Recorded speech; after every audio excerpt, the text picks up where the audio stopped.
요한복음 4장 24절 말씀입니다. 예수님의 명령 13번째 시간인데요. 예수님께서 예배하라 명령했습니다. 요한복음 4장 24절 보겠습니다. 요한복음 4장 24절은 이렇게 말씀합니다. 하나님은 영이시니 예배하는 자가 영과 진리로 예배할지니라. 아멘. 사람은 누구나 무엇인가를 예배하죠. 예배합니다. 영어로 워십은 앵글로색슨어의 워스하고 십이라고 한 말이 이렇게 같이 합해진 말입니다. 가치라고 하는 거하고요, 상태, 자격을 나타내는 십이라고 하는 말 합해진 것이죠. 중세 영어에서는 워십을 그 대상이 가지고 있는 어떤 가치를 기리는 행위, 이것을 워십이라고 했습니다. 이런 것입니다. 예를 들어서 피규어를 만들고 수집하는 것을 우리가 좋아한다고 한번 생각해 보십시오. 이제 피규어가 비싼 것은 몇백만 원씩 그렇게 합니다. 듄 파트 2 피규어인데요, 290 몇만 원? 295만 원에 올라와 있습니다. 근데 예전에 그 피규어를 만들어서 파는 공방을 운영하는 사람을 만난 적이 있었거든요. 그분은 저쪽 경기도 쪽에서 하시는데 피규어가 비싼 것은 몇 천만 원씩 그렇게 한다고 합니다. 저 일본에 가서 막 사오고 그렇게 하더라고요. 그래도 없어서 이렇게 안 된대요. 없어서 못 판대요. 예를 들어서 여러분이 그런 피규어를 좋아하고 피규어를 수집한다고 한번 생각해 보십시오. 몇천만 원짜리 희귀한 그것을 가져왔습니다. 사왔습니다. 몇 년을 모아가지고 그걸 사왔습니다. 가지고 와서 여러분 어디다가 두겠습니까? 여러분의 집에 가장 중앙에 잘 보이는 데다가 이렇게 만들어 놓지 않겠습니까? 여러분 중에도 신발 수집하는 사람도 있습니까? 신발도 굉장히 비싸다고 하잖아요. 신발 몇백만 원씩 하는 그런 신발들이 나오고 그러더라고요. 신발로 재테크 한다고도 하고 그러는데, 예를 들어서 여러분이 정말로 희귀한 신발을 하나 샀습니다. 몇백만 원짜리를 샀습니다. 신발장에다가 그냥 놓겠습니까?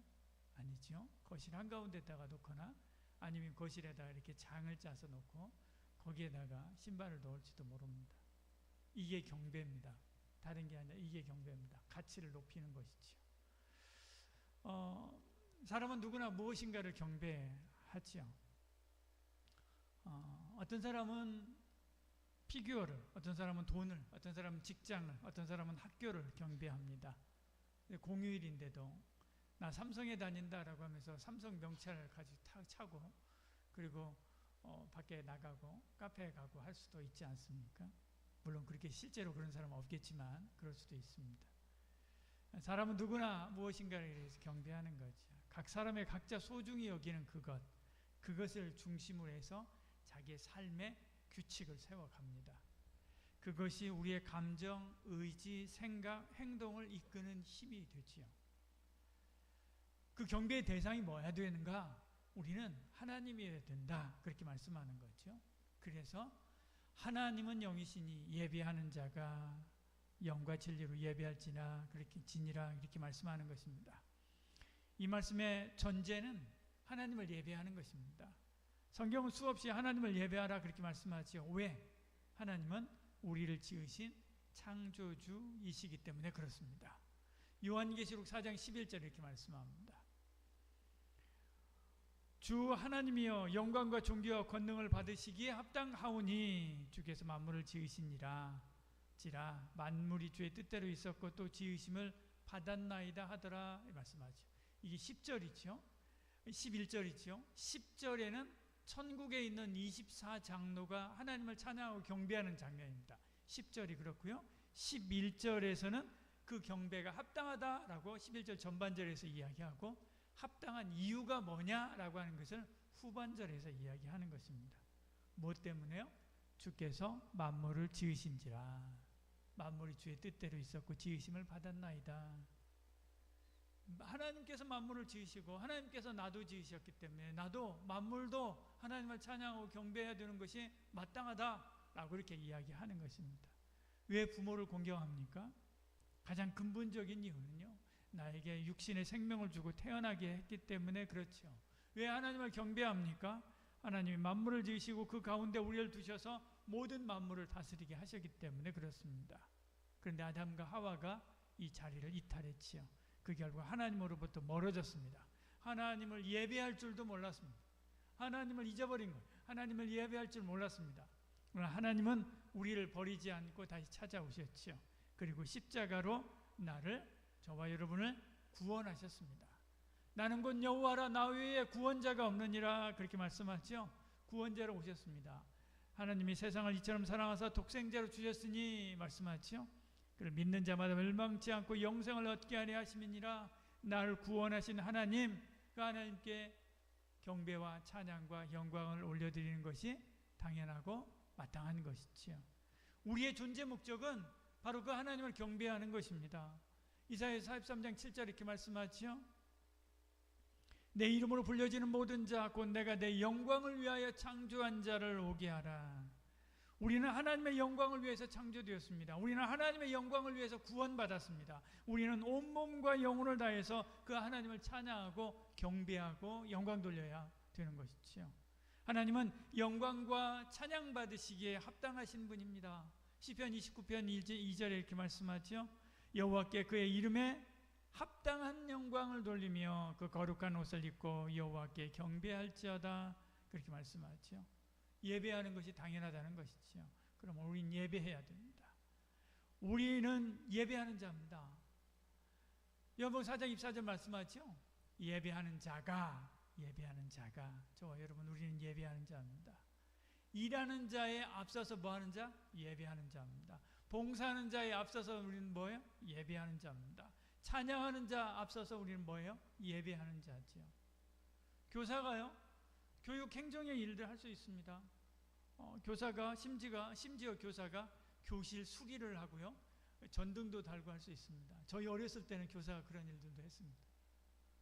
저희 6학년 때 담임 선생님은 그 교실 옥상에다가 문만 열면 그 옥상이 다 있지 않고 일부 이렇게 열려 있는 옥상이 있고 일부는 교실이 있는 그런 데가 있잖아요. 거기 열려 있는데 저희가 마지막 교실이었거든요. 거기다가 벌통을 넣고 키웠습니다.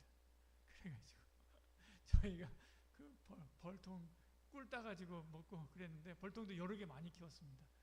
괴짜 선생님이셨는데 옛날에는 그렇게 했습니다. 지금은 이제 그런 일들이 전혀 없지만 옛날에는 그런 것도 하고, 옛날에는 선생님이 가서 전등도 달고, 시골 학교 같은 경우는 그랬습니다. 그러나 그의 정체성은 뭡니까? 교사지요. 가르치는 선생님입니다.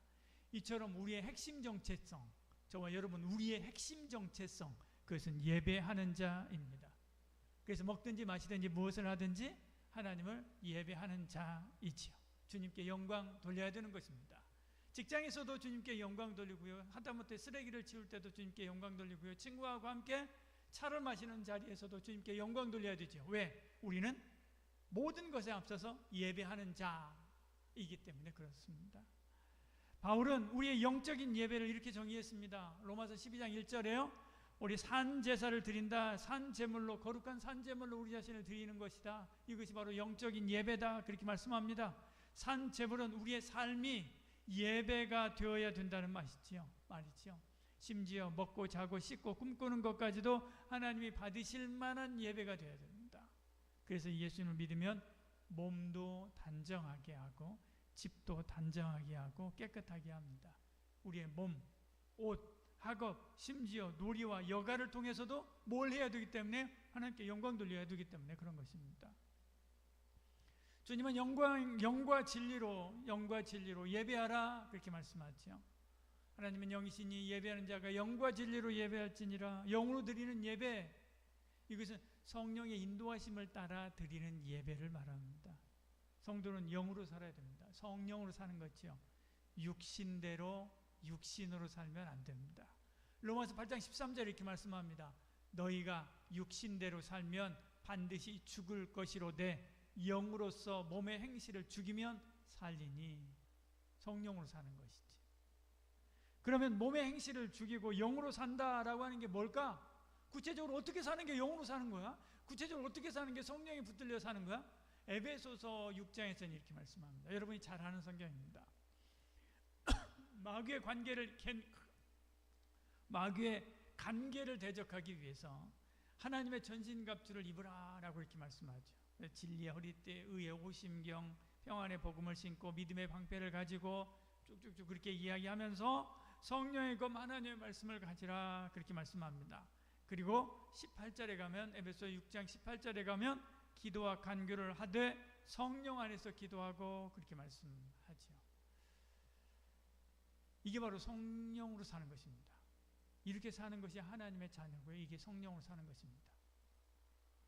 말씀에 붙들림 받으어서 하나님이 기뻐하신 의로운 삶을 살아가고, 그리고 그렇게 살면서도 우리의 마음이 하나님이 모든 것 이끄시고 하나님이 모든 것을 이루어 주실 것을 믿고 맡김으로 평안하고 그렇게 살아가는 것이지. 오직 믿음으로 산다라고 하는 마음 가지고 살아가고 전진하는 것입니다. 이게 바로 성령이 붙들림 받으어 살아가는 것이죠. 이게 바로 영으로 사는 것입니다. 이게 하나님의 자녀지요. 볼까요? 로마서 8장 14절 이렇게 말씀합니다. 무릇 영으로 인도함을 받는 사람은 곧 하나님의 아들이라. 하나님의 자녀는 이렇게 성령의 인도함을 받아 삽니다. 그리고 그 삶 자체가 하나님 받으시는 예배가 되는 거죠. 영으로 드리는 예배가 됩니다. 신령으로 드리는 예배가 되는 거죠. 삶이 신령으로 드리는 예배가 되는 것입니다. 그리고 와서 이렇게 예배 드릴 때도 영으로 성령에 붙들림 받으어서 하나님 앞에 예배하는 것이지요. 진리로 드리는 예배, 성령과 진리로 예배할지니 그렇게 말씀하죠. 그것은 하나님의 말씀에 근거한 예배입니다.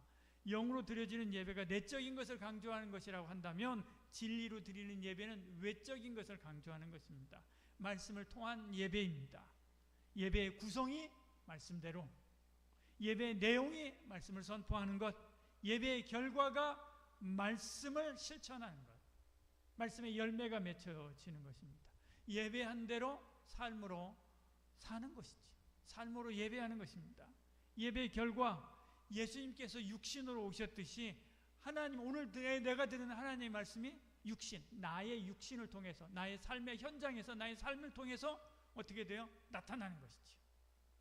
로고스의 말씀이 예수님의 몸을 입고 이 땅에 오신 것처럼 오늘 나에게 주신 하나님의 말씀이 나의 생활을 통해서, 육신의 내 생활을 통해서 나타나는 거지.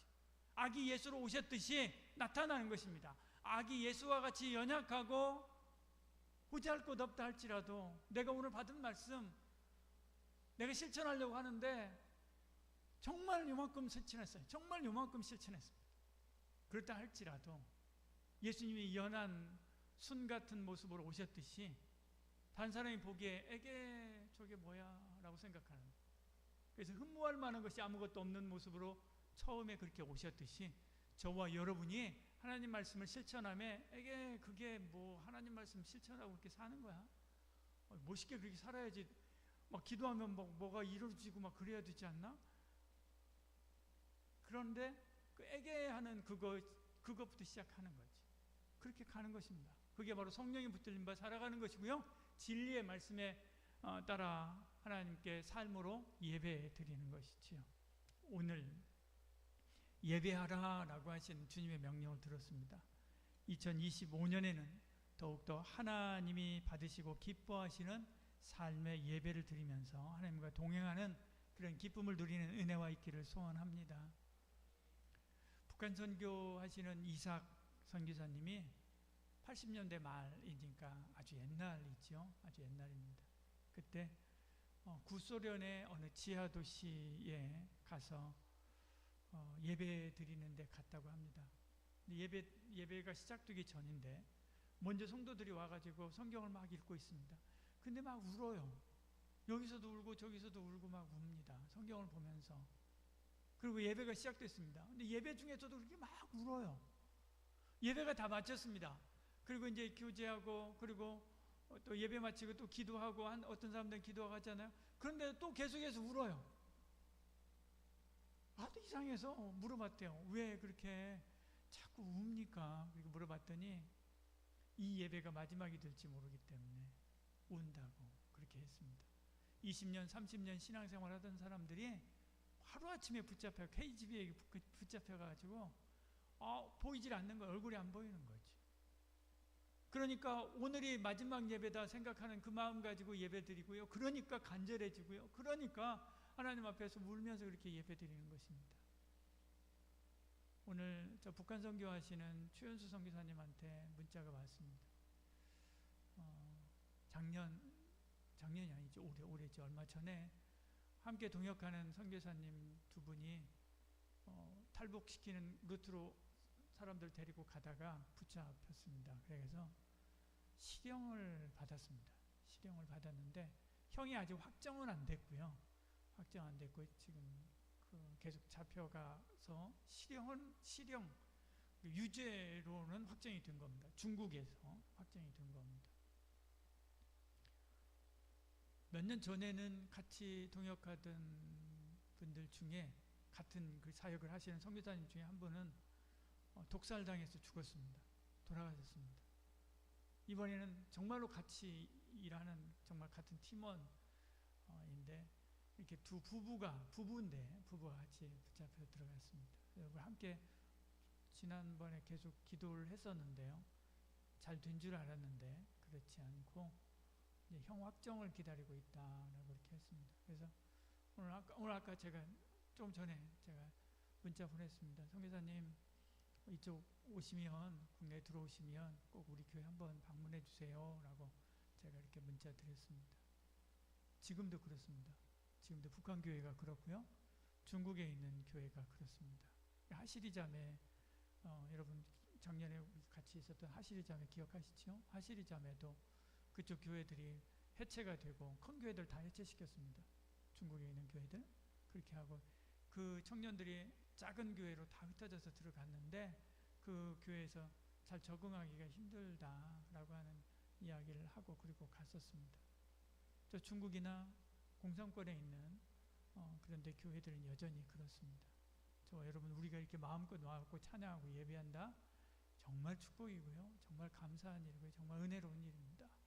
늘 하나님 앞에 나올 때 하나님께서 나보고 예배하라 라고 명령해서 왔지 그런 생각보다는 오히려 하나님 앞에 예배하러 나가는 게 너무나 좋다, 감사하다, 기쁘다 라고 하는 마음 가지고 나와서 영과 진리로 예배하고 하나님을 기쁘시게 하는 저와 여러분 되기를 축복합니다. 기도하겠습니다. 사랑이 많으신 우리 하나님, 오늘 예수님께서 명령하신 명령 13번째 명령 받습니다. 예배하라 라고 말씀했습니다. 삶으로 예배하게 하여 주시옵소서. 공적으로 예배하게 하여 주시옵소서. 영으로 예배하게 하여 주시옵소서. 진리로 말씀으로 예배하게 하여 주시옵소서. 그래서 우리의 삶에 하나님의 영광이 날마다 매 순간 드리워지고 주의 손을 붙잡고 살아가는 저희들 되게 하여 주시옵소서. 오늘도 귀한 예물 하나님 앞에 나와 귀한 예물 구별하여 드립니다. 주여 받으시고 복의 복을 더하여 주시옵소서. 이젠 예수 그리스도의 은혜와 하나님의 사랑과 성령의 위로부터 충만하시는 역사가 하나님의 손에 붙들림 받으여 주의 명령에 순종하여 삶으로 그리고 공적인 예배에서 예배하기를 게을리하지 않기를 소원하는 이 자리에 참여한 모든 성도들 머리머리 위에 지금부터 영원히 함께 하실지어다. 아멘.